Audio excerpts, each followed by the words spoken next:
What's going on, everybody? Holiday Doc back, and I've got a fucking doozy of a commentary for you today. We got two major topics to talk about.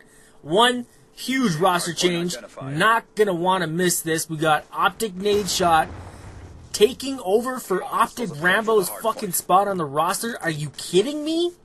Are you kidding me? And then we got some rule finalizations from MLG, from Deserto, and finally Frag Cup rules. And there's just so much to talk about. Holy crap, it's been a day. And I said I was going to release this video earlier, but I wanted to wait till all the rule sets got finalized so I had something to really talk about and explain and how I felt about them. Anyways, first topic at hand, what the fuck OpTic Gaming? Come on.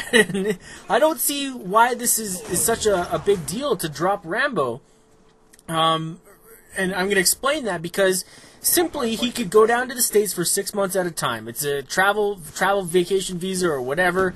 He could live with one of the OpTic guys. I'm sure somebody down in the States would need a roommate for a little bit so he could play in these frag cups, still be a valuable member of the team, and there wouldn't have been any issues. Second major issue is Nade Shot sketches on OpTic Nation again, bro. Poor Crump, man. This guy gets sketched on more than... I don't even know what to compare it to. It's just, it's crazy. And OpTic Nation was looking pretty good. You know, they had a solid roster. They were going into things. They were happy, you know, reading tweets. Everybody was excited to play and get competitive. And then this happens. And Scum tweeted out saying, you know, we didn't think it was fair to have OpTic Nade Shot sketch on his team just to drop him right after the event. Now, I kind of agree with this, but in the same sense, I don't agree with dropping Ray in the first place, Mr. Rambo. This guy is a top-notch player, person, OpTic personality. OpTic Gaming has been around with the same roster for a year now. Why change things just like this? No, why couldn't we come up with, or why couldn't they come up with some sort of alternative to make things work as a whole and keep this team solid and solidified and keep representing what team should be as a whole for the rest of the community? Set an example, lead by example, get these teams to keep their rosters, but it didn't happen. And I think a lot of people are fucking disappointed. Let me tell you. Let me just say it's a free-for-all on Twitter right now. If you guys are following the Twitter twat, whatever. And I can't believe it. But anyways, let's talk about rule sets. I know a lot of people are in disgust, and a lot of people are happy, and a lot of people don't know what the hell's going on. I'm kind of in that boat. I'm really not sure how to take things. But we got rule sets changing, going up, all different, all over the place. Number one, if we're trying to unify and make everything kind of a whole and really grow Call of Duty esports, why the fuck can't we get together and create a unified rule set? Like, seriously, everybody is just so hell-bent on their pride and what they represented as a start of community, but they're afraid to grow. They're closed-minded. Nobody wants to even think of other possibilities. Well, not everyone, but some people. And it's just frustrating. It's frustrating from the outside looking in. And I don't understand a lot of the decision making, but, you know, I'm not making those decisions, so I can't really complain or say anything, but I can voice my opinion. Everybody's got opinions. Opinions are like assholes. Everybody's got one, right? But I think I can voice my opinion a little bit more heavily because I feel like I come from both sides of the coin. One side, I want to see Call of Duty grow in a viewership way because obviously I make YouTube videos. My team relies on YouTube videos for revenue to help get them to events, hopefully here. And it's just going to help everybody in a whole. Secondly, we need to grow the community to get any sort of major revenue. Look at the other big esports games in the computer. League of Legends, StarCraft. They all play on out-of-box game. Yes, they change some rules. Yes, they do a little bit of stuff like that. But they're not being like, okay, everything that's not a gun or a grenade, take it out. We don't like it. We don't want it. Take it away. That's you're not doing anything. You're not supporting the developer because you're basically telling them, you know, everything you kind of put in this game fucking is gay. It's a little bit gay. I don't want to use it. I don't think we should use it. You're not going to get any support doing that. That's why I think Frag Cup 4 is a good combination of a little bit from column A, you know, nice and competitive, a little bit from column B, a little bit public, open-minded, let's get some new viewers in here, right? This is what I'm saying. This is what we need to do is come to a understanding from both sides of this fucking coin, create a rule set, and then everybody should use them. Deserto, MLG, game battles, and league play. It should all be one. If you're not going to do it as one, we're not going to grow all together. You're going to have the same old people doing the same old things in their own communities, own mindsets. Nothing's going to get better. And certainly prize pools, which I think a lot of people don't understand, is not going to change. Because we're not going to get any new viewership. We're not going to gain viewership. We're not going to grow money. We're not going to get new income. Right? I don't know. I seem like I'm a broken record. And I really didn't want to come off on this video and just complain and say that, you know, pub rules are the way to go. Because believe me. Chucking a bounce at Betty 30 fucking feet and having it blow up in my fucking face is not what I want to see Call of Duty grow into. However, I want to see Call of Duty played on the same grand stage as League of Legends, as StarCraft 2.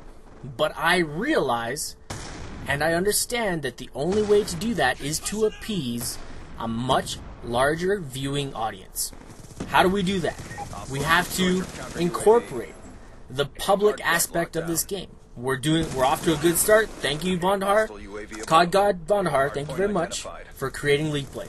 That's step one. Step two is getting people interested in it, playing it, comfortable, and excited.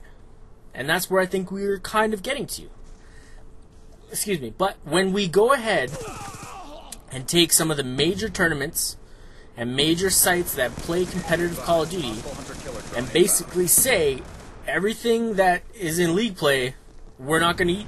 Excuse me, I can't fucking stop hiccuping here. Everything in league play that we're using, we don't want anything to do with. What does that say? You're just shutting out a whole bunch of people. You're not helping anybody. It's just segregating the community yet again, and we're not getting ahead of ourselves. We're not moving ahead. We're not getting ahead. We're not helping better anything. And that's where I am right now. I'm kind of frustrated. You may have tell. Or you can tell.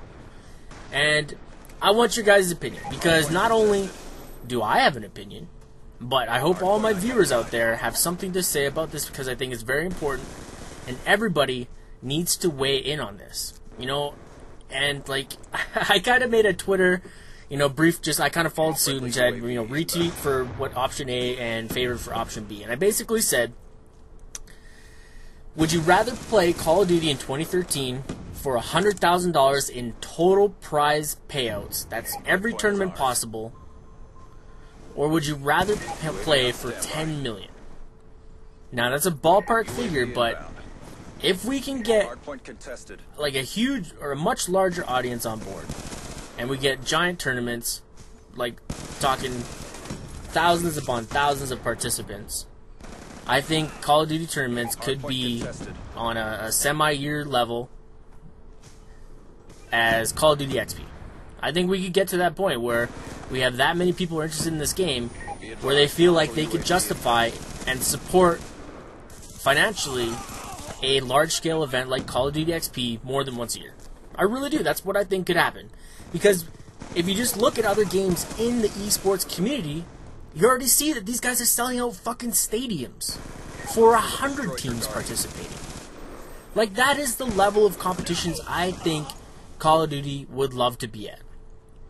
Another example of what I see happening, or what could happen rather, is esports teams in Call of Duty actually being able to sustain themselves, you know, on a financial basis. Now, right now, 1, 2, maybe 3 teams are out there professionally gaming for 12 months of the year, meaning they're earning a living gaming, playing games, winning tournaments for 12 months of the year. That is a very, very minute percentage of the whole Call of Duty competitive community. Right? Like, if we can take that and bring on a ton of new sponsors, a ton of new people that are interested in the game, you can grow that substantially. We could be on the League of Legends level where there's 15, 20 teams a year that have 100% guaranteed salary.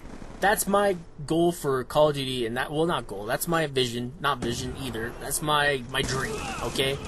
And when you have that, you're able to employ so many more people in the gaming aspect. Now you have commentators that are commentating full-time, getting paid, doing what they do for the love of the game, and being able to do it full-time. And I walked right by this guy, and I'm a jabroni. But I could go on forever about this topic.